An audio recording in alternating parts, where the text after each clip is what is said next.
Welcome back, everybody, to another deep dive.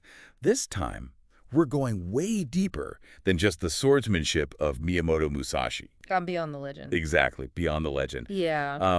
And we're going to be looking at an article Okay. that really digs into his later years, especially how he kind of shifted from warrior to, like, philosopher, right? Yeah, that later stage of life. Fascinating. Yeah.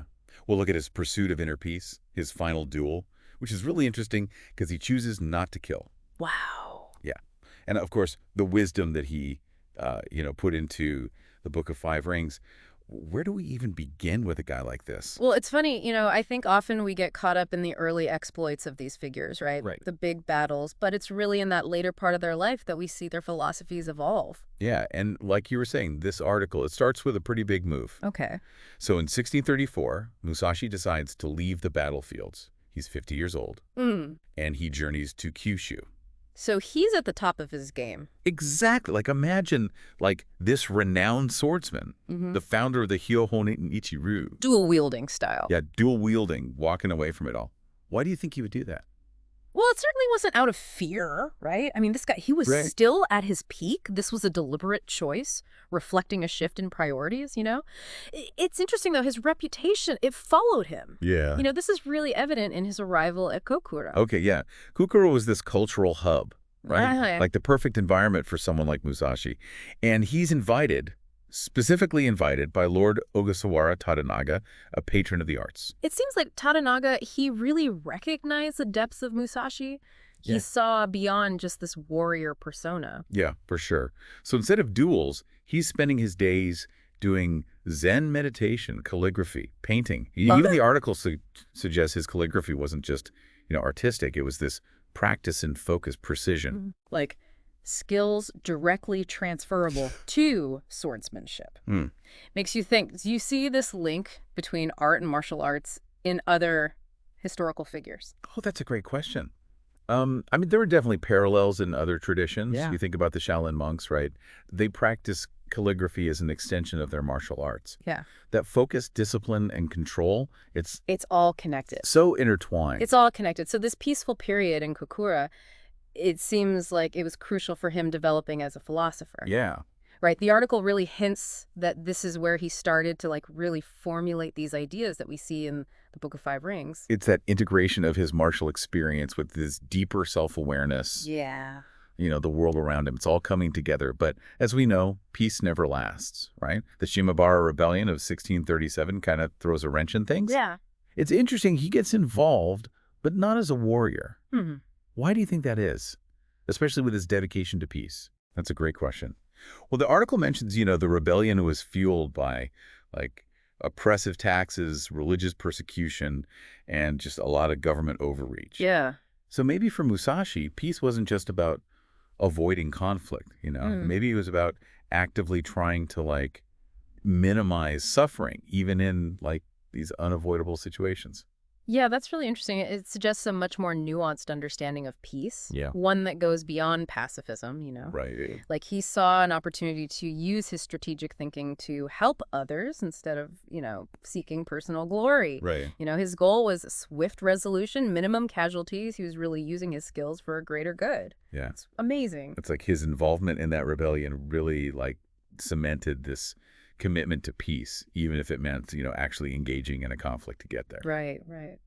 And speaking of commitment, in 1640, Musashi relocates to Kumamoto Okay. at the invitation of Lord Hosokawa Tadatoshi. Wow. This says a lot about the respect he still commanded. Oh, yeah, for sure. I mean, this move, though, it marks the end of his public life. He's actively choosing to step back from the battlefield, seeking a quieter existence. But can you imagine being a younger samurai, trying to make your mark?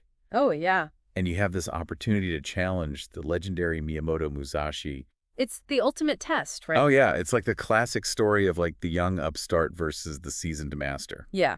And this brings us to Musashi's final duel, Okay. a confrontation that really encapsulates his philosophical evolution. The article really focuses on this duel with Yoshioka Yashiro, Okay. who was a young master of the Yagyu Shinkidru school. A style known for its speed and agility. Exactly. It's almost like a movie scene. You have this aging Musashi, years removed from combat, facing off against this, like, hungry, skilled It's warrior. intense. But what's so fascinating is how Musashi wins. Mm-hmm. He doesn't rely on brute force or even his, signature dual-wielding technique. Right. It's like he has this deep understanding of his opponent and the situation. He uses wisdom, composure, and really just like a keen awareness of Yashiro's weaknesses to disarm him. And the most surprising part? Yeah. He does it without bloodshed. It's like he's teaching a lesson, Yeah. showing that true mastery goes beyond just physical skill. Yeah. What do you make of that choice? I think it speaks volumes about Musashi's personal growth. He's transcended this need to prove himself through violence, this act of restraint. It showcases a different kind of strength, one rooted in self-control and understanding. Yeah. And, it also foreshadows the core tenets of the Book of Five Rings, Right. where he emphasizes strategy, mental fortitude, adaptability. It's this powerful moment that really highlights his transition from warrior to philosopher. For sure. But his journey doesn't end there. Okay. He spent his final years in a mountain cave. A far cry from the bustling cities and battlefields. Right. Talk about a change of scenery, but this isolation, it wasn't about hiding from the world. Right. It was this deliberate choice, a retreat for deep reflection, and really like the culmination of his life's learnings.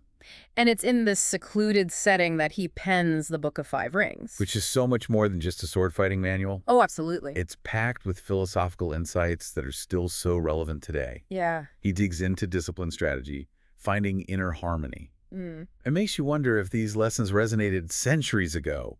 Imagine how powerful they could be in our modern world. With all the distractions and pressures. Right, exactly. And I think one of the most powerful lessons is this emphasis on the interconnectedness of mind and body. Oh, for sure. He really believed that cultivating mental strength was just as important as honing your physical skills. It's like he saw swordsmanship as a path to self-discovery. Yeah. A way to refine not just your fighting abilities, but your character. It's like he's saying, hey, the path to mastery, it's not just about physical skill. It's about mastering your mind, your emotion, your very being. And this mastery, he believed, could lead to a life of purpose and fulfillment, even in a world that's constantly changing and challenging us. Yeah. His journey from renowned swordsman to introspective philosopher, it really offers like a blueprint for personal growth. That transcends time. That transcends time and circumstance, for sure. I mean, it's incredible that a warrior known for his, swordsmanship could reach this level of self-awareness and philosophical insight.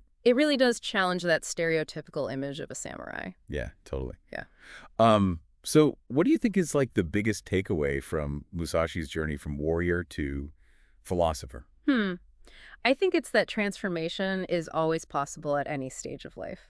Okay. Musashi shows us that it's never too late to reevaluate, to seek deeper meaning, to strive for personal growth. Right. It's a powerful reminder that we're not defined by our past or by, the label society puts on us. We have the ability to evolve and redefine ourselves. It really makes you think about your own potential, right? Absolutely. Like if this legendary warrior can find peace and wisdom later in life, it suggests that we all have this capacity for change and growth. It's a message of hope and possibility, Yeah. Musashi's journey teaches us we can always become more than we are, to find balance between strength and peace. To live a meaningful life. To live a life that's meaningful and fulfilling, for sure. So as we kind of wrap up this deep dive into the life of Miyamoto Musashi, what's the one thing you hope our listeners take away from all this? I hope it encourages them to look beyond the surface, to really question assumptions.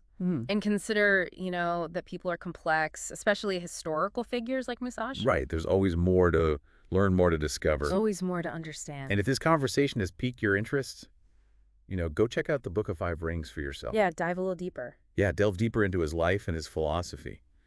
I think you might be surprised by the wisdom and insights you find.